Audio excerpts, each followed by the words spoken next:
Ketika kita melihat bus yang berjalan di jalanan, terkadang ada satu hal yang bikin penasaran. Dengan tampilan datar seperti kotak yang panjang, di mana mesin diletakkan untuk menggerakkan bus. Jadi untuk menggerakkan bus, biasanya mesin akan ditempatkan dimanapun yang disukai, mau di depan atau di belakang. Namun untuk jenis bus-bus tertentu, misalnya bus yang memiliki kapasitas besar dan untuk perjalanan jauh, mereka akan menggunakan konfigurasi mesin yang belakang. Dan ya, itu adalah hal yang umum terjadi di dunia modern saat ini. Namun kenapa? Kenapa harus diletakkan di belakang, bukan diletakkan di depan seperti zaman dulu? Apakah ini hanya untuk estetika aja, atau hanya untuk efisiensi? Dan apakah mesin di belakang tidak membuat mesin bus menjadi overheat? Jadi salah satu aspek utama dari desain bus modern adalah penempatan mesin. Meskipun hal ini terlihat sederhana, namun penempatan mesin di bagian belakang bus memiliki sejumlah keuntungan yang mempengaruhi berbagai aspek perjalanan. Dan ada beberapa alasan kuat mengapa bus besar modern memiliki desain ini. Yang pertama tentu aja dengan menggunakan konfigurasi mesin belakang, penggunaan ruang menjadi lebih efisien.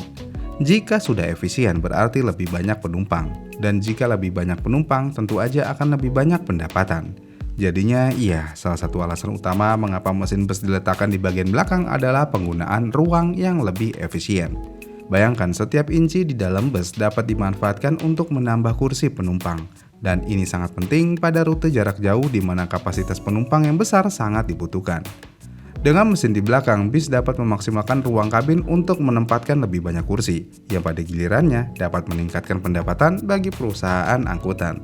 Sebaliknya, untuk bis yang memiliki mesin di depan, seperti bis sekolah atau bis jarak pendek, biasanya desainnya lebih mengutamakan fungsionalitas dibandingkan kapasitas penumpang. Biasanya juga, bis-bis tersebut dibangun di atas platform truk konvensional, yang lebih cocok untuk rute-rute yang tidak terlalu padat. Selain itu, penempatan mesin di belakang juga memungkinkan desain yang lebih fleksibel untuk penempatan pintu dan ruang kabin yang lebih lapang. Misalnya, dalam beberapa model bis, dengan menggunakan mesin belakang memungkinkan penggunaan pintu depan yang lebih besar dan lebih banyak ruang untuk penumpang yang ingin naik atau turun dengan cepat. Dan hal ini sangat menguntungkan di daerah perkotaan dengan lalu lintas yang cukup padat. Selain itu, dengan mesin belakang, lantai bis juga bisa menjadi sangat rata. Dengan desain mesin belakang, bis dapat memiliki lantai yang sepenuhnya datar, yang pada akhirnya hal ini tentu aja dapat memudahkan penumpang untuk masuk dan bergerak di dalam bis. Dan desain ini dapat memberikan pengalaman naik bis yang lebih aman dan nyaman, terutama bagi penumpang lanjut usia atau penyandang disabilitas. Kenapa bisa rata? Tentu aja hal ini bisa terjadi ketika mesin diletakkan di belakang, tidak ada lagi saluran transmisi besar yang membelah tengah kabin bus. Yang pada akhirnya tentu aja hal ini akan memberikan lebih banyak ruang tersedia untuk penumpang. Selain itu, ini juga menguntungkan untuk penyimpanan barang karena ada ruang besar di bawah lantai yang ideal untuk penumpang yang membawa barang bawaan, terutama pada perjalanan jarak jauh. Kemudian selain itu, tingkat keselamatan juga jauh lebih baik dengan mesin di belakang. Jadi salah satu faktor penting dalam desain bus adalah keselamatan, terutama dalam hal visibilitas pengemudi. Dengan mesin yang di belakang memungkinkan pembuatan kaca depan yang lebih luas dan tidak terhalang, sehingga pengemudi bisa melihat jalan dengan lebih jelas tanpa gangguan dari mesin. Ini sangat penting terutama di daerah perkotaan yang padat di mana pengemudi harus berhati-hati dengan pejalan kaki, kendaraan lain atau penghalang jalan. Karena mau bagaimanapun di jalan, salah satu tantangan utama bagi pengemudi bus adalah melihat kendaraan lain yang ada di sekitar mereka, terutama saat berhenti atau belok. Dengan desain mesin di belakang, pengemudi dapat duduk lebih dekat dengan kaca depan, dan hal ini tentu aja dapat memberikan pandangan yang lebih luas dan tidak terhalang. Selain itu, penempatan mesin di belakang juga bisa meningkatkan kestabilan dan daya cengkeram bus. Kenapa bisa? Ya, hal ini bisa terjadi karena berat mesin berada di atas roda belakang, dan hal ini bisa meningkatkan traksi, terutama di jalan yang licin atau saat melintas di tikungan tajam. Konsep serupa sebenarnya juga diterapkan pada kendaraan seperti mobil sport atau mobil balap Formula One, yang juga memiliki mesin di belakang untuk meningkatkan performa dan handling. Jadi ya dengan desain ini, saat bis melaju di jalan yang berliku atau jalan raya yang licin, kemampuan untuk mengendalikan kendaraan dengan stabil sangat penting, dan desain mesin belakang memberikan keunggulan dalam hal ini.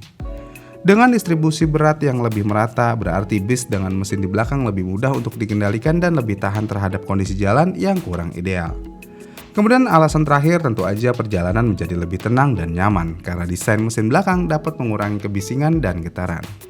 Siapa buat kalian yang suka naik bis dan merasa terganggu dengan suara mesin bis yang bergemuruh? Ya, kemungkinan banyak orang mengeluhkan hal ini. Namun dengan mesin di belakang, semua itu bisa hilang.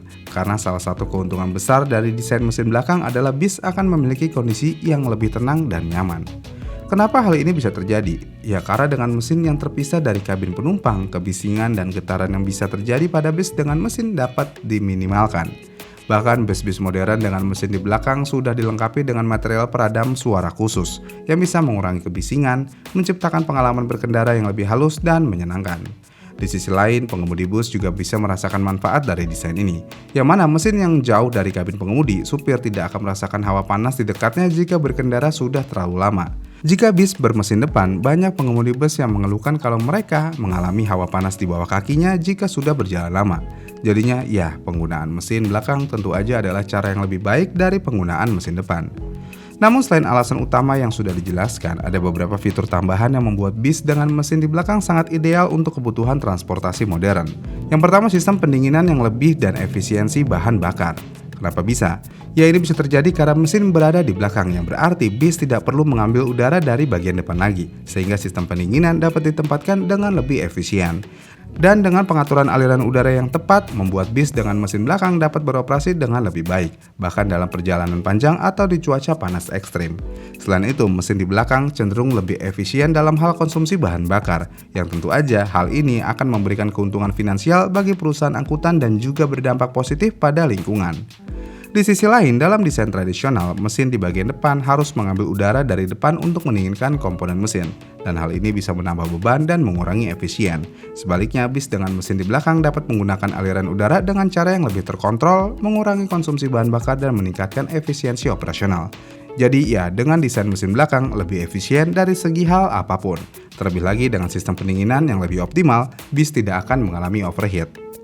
Jadi kesimpulannya, bis dengan mesin belakang adalah contoh dari rekayasa transportasi yang canggih, yang tidak hanya memprioritaskan kenyamanan dan keselamatan penumpang, tetapi juga berfokus pada berkelanjutan dan efisiensi. Makanya nggak heran kalau harga bis bermesin belakang pasti akan lebih mahal daripada bis bermesin depan. Dan iya, pada akhirnya kemungkinan besar ke depan bis akan bermesin di belakang semua. Mau bis jarak dekat ataupun bis jarak jauh, karena pada akhirnya bermesin belakang jauh lebih efisien daripada bermesin depan. Gimana nih menurut kalian? Komen di kolom komentar di bawah ya, dan sampai jumpa di video selanjutnya.